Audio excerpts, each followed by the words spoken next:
اور یہ بات بھی یاد رکھنے کی ہے کہ اعتکاف صرف مسجد کی عبادت ہے۔ اللہ تعالیٰ نے قرآن مجید میں فرمایا وَلَا تُبَاشِرُوهُنَّ وَأَنْتُمْ عَاكِفُونَ فِي الْمَسَاجِدِ کہ تم اپنی عورتوں سے مباشرت نہ کرو اس حال میں کہ جب تم مسجدوں میں اعتکاف کر رہے ہو۔ تو اعتکاف خالصتاً ایک مسجد کی عبادت ہے جو مسجد کے ساتھ جڑی ہوئی ہے اور مسجد کے ساتھ خاص ہے۔ اگر مسجد میں کرنے کا موقع نہیں ہے تو آپ گھر میں اعتکاف نہیں کر سکتے۔ یہ پہلے میں نے بتا دیا کہ اعتکاف کرنا فرض نہیں ہے اگر آپ کے حالات نہیں بنتے، اگر آپ یہ محسوس کرتے ہیں کہ آپ کے مسائل ہیں، آپ کے کام ہیں، آپ نے اہل و عیال کا خیال کرنا ہے اور ان کی ضروریات پوری کرنی ہے،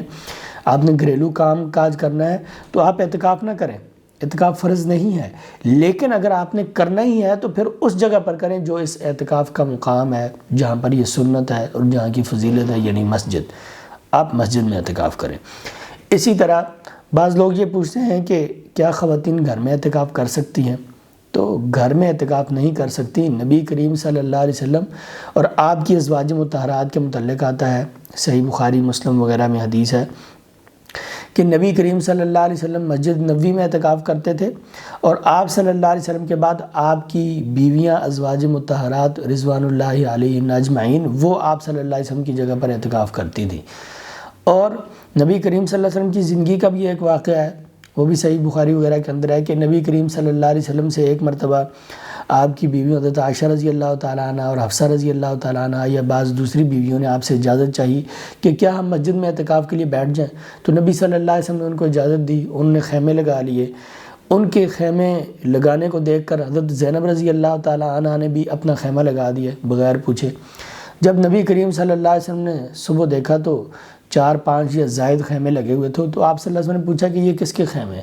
تو بتایا گیا کہ آپ کی ازواج مطہرات۔ تو نبی کریم صلی اللہ علیہ وسلم پر یہ بات بڑی گراں گزری، آپ کی اجازت کے بغیر، آپ سے پوچھے اور مشورہ کیے بغیر آپ صلی اللہ علیہ وسلم کی بیویوں نے وہاں پر خیمے لگا دیے۔ تو آپ صلی اللہ علیہ وسلم نے سب کو منع کر دیا اور ان کے خیمے اکھڑوا دیے۔ اور پھر آپ صلی اللہ علیہ وسلم نے بھی اس سال رمضان میں آپ صلی اللہ علیہ وسلم نے وہ اعتکاف نہ کیا، اور اس کے بعد شوال کے مہینے میں پھر آپ صلی اللہ علیہ وسلم نے اعتکاف کیا۔ تو اس کا یہ مطلب ہے کہ اگر کوئی خاتون اعتکاف کرنا چاہتی ہے تو وہ ضرور کرے، لیکن اللہ کے گھر میں مسجد میں۔ اگر مسجد میں یہ سہولیات نہیں ہیں، وہ اعتکاف نہیں کر سکتی، سیپریٹ علیحدہ پردے کا اہتمام نہیں ہے اور اس طرح کا انتظام موجود نہیں ہے، تو کسی بھی خاتون پر بلکہ کسی بھی مرد پر یہ اعتکاف فرض یا واجب تو ہے نہیں۔ وہ اپنے گھر میں تلاوت کریں، اذکار کریں، نوافل پڑھیں، زیادہ سے زیادہ قیام اللیل کریں، اور ان طاق راتوں کے اندر اللہ کی قربت اختیار کرتے ہوئے بہت زیادہ قیام اور دعائیں کریں، لمبی لمبی دعائیں کریں، اپنے لیے، امت کے لیے، اپنے اہل و عیال کے لیے، اولاد کے لیے، ضروریات کے لیے، اپنی خواہش کی تکمیل کے لیے، جو بھی انسانی مسائل ہیں ان سب کے لیے عبادات کریں، آپ دعائیں کریں، آپ اذکار کریں، آپ تلاوت کریں، اور جتنے بھی فضائل ہیں بعض اذکار کے، مسنون دعاؤں کے یا نوافل کے یا نفلی نمازوں کے، تو یہ سب آپ اویل کریں، یہ سب آپ پڑھیں، انشاءاللہ آپ کو بہت زیادہ اجر و ثواب ہوگا۔ اگر اعتکاف کا موقع نہیں مل رہا مسجد کے اندر مسائل کی وجہ سے، تو بالکل بھی ضروری نہیں ہے کہ آپ گھر میں اعتکاف کریں، کیونکہ گھر میں اعتکاف ہوتا ہی نہیں، اور اللہ تعالیٰ آپ کی نیت کو اور آپ کے اخلاص کو اور اللہ تعالیٰ آپ کی طلب کو جانتا ہے کہ آپ کے دل میں یہ طلب ہے کہ آپ اعتکاف کریں، لیکن اس کا موقع نہیں بن رہا، تو آپ وہ کسر اپنے گھر میں عبادت کر کے پوری کریں۔